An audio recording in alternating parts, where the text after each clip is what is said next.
Let's look at what is actually causing the problems that America faces. Let's look at what a state looks like when it is run by the GOP for 25 years. Texas Paul recently shared a video of people living in conditions created by consistent GOP governance. Texas Paul works with the Meidas Touch network. I like his videos. I haven't featured him a lot. We just haven't had a lot of overlap. In this case, we certainly do. Here it is. Folks, we just had a little bit of winter weather here, and people are dumpster diving for food because Greg Abbott's a failure of a governor. Take a look at this video.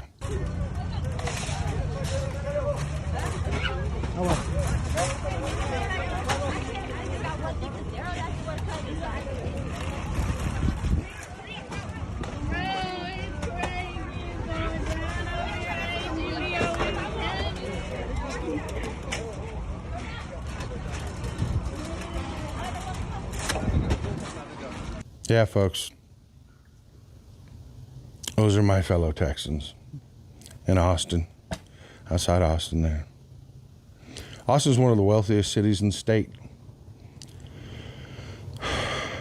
And they're dumpster diving for meat. If you don't know what's going on here, we had a mild winter storm. I mean, it was a little bit of freezing weather and a little bit of rain. That was it. It was nothing spectacular. I mean, it's kind of weather that people that live up in Buffalo or Green Bay or anywhere in Minnesota, anywhere up north, they would have gone to a football game in. But it shuts my state down because we've got a ridiculously lousy governor. And specifically, what specifically has happened? Well, less funding has gone to the roads. Less funding have gone to businesses. Less funding in general have gone to infrastructure. Why? Because big businesses, not normal businesses, but major, huge, multi-billion-dollar businesses, they get tax breaks. The system of taxing in Texas simply does not allow it to pay for basic necessities. It is designed more and more, the longer Republicans stay in power, more and more of it is designed to be privatized. Consistently, we see that privatized aspects of life versus government-run aspects of life. I'm talking, you can compare anything. Healthcare, the building of infrastructure, whatever. It does poorly in comparison. Privatized versions of these things do worse than public versions. Why? Because the public versions are judged on whether or not the people are satisfied with the product. The private versions are judged on whether or not somebody gets rich. It doesn't help the public for one person to get rich. It just doesn't. For everybody to get a little bit more money, that helps the public tremendously. Even a couple of $100 extra a month, that helps tremendously because that money keeps circulating through the economy. But when all those couple of $100 a month in a town instead go to one person who gets a couple extra million a year, doesn't help the town. That guy buys one yacht from a different town, and it's parked somewhere that ain't landlocked. And that money is gone forever from that community. That yacht money does not come back. That's what's happening in Texas. That's why you have people rifling through a dumpster for food in Texas. Let's let him keep going. This man's on a roll. And it happens every year. And we know it's going to happen every year. And we have several people died. And we've got my fellow Texans diving in dumpsters for food because it shut everything down. We lost power again, of course. Austin was 400,000 people were without power for so long that the grocery stores had to start throwing their meat out. Spoilage. It was spoiling. And that's what these people are doing, is because they've been unable to go shopping. They've been able, to buy things. Everything's closed down, and it was closed down for so long that they have made their way to the local grocery store and are dumpster diving in the dumpsters to pick through the meat to find the unspoiled meat to take home to their families. Yeah, that's my state. That's really my state. And All right, so tell us why. And that's a conversation we need to have. You know, if you love your spouse or you love anything, you have to love them for what they are. You know, a lot of people create this fiction of what they are. And my state does that in spades. It really does. And I'm going to tell you the truth. Texas is a poor state. We are. We're one step above Mississippi and Louisiana. I mean, we are a poor state. What hides it is that we have citizens in our state and little pockets that are, I'm going to tell you, there are pockets in my state that are so freaking wealthy, you would think you were on Rodeo Drive. Don't get me wrong.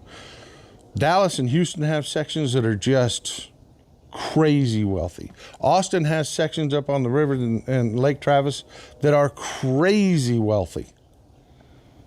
Crazy wealthy.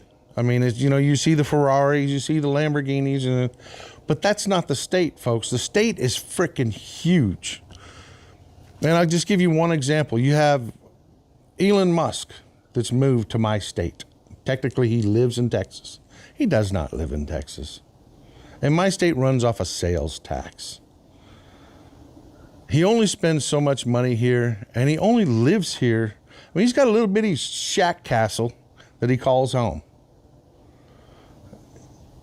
It's not real.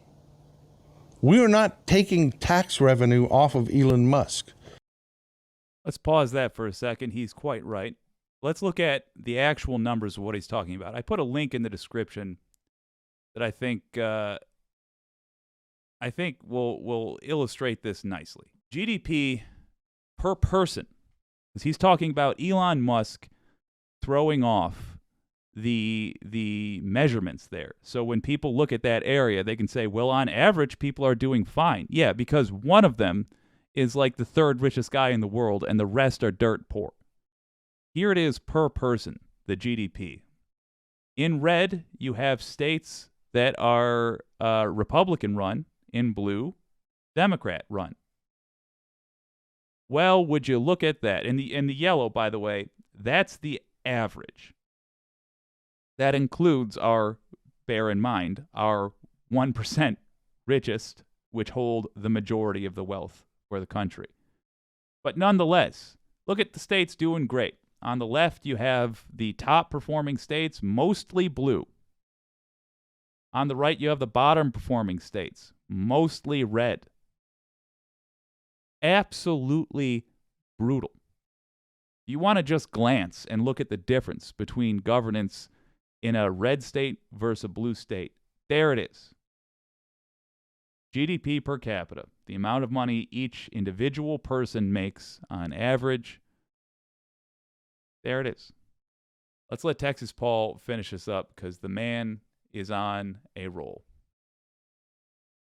We're taking tax revenue off the lower middle income people that work in his factory.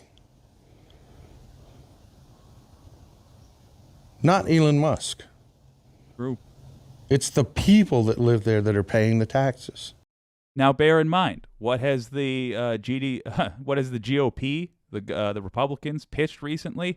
Doing away entirely with income tax, and instead raising our sales tax, as in the tax you pay every time you buy something, to 30%.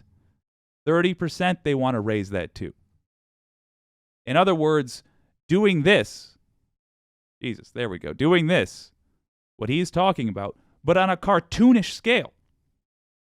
Absolutely off the charts, making sure billionaires don't have to pay for anything. No schools, no roads, no services you need.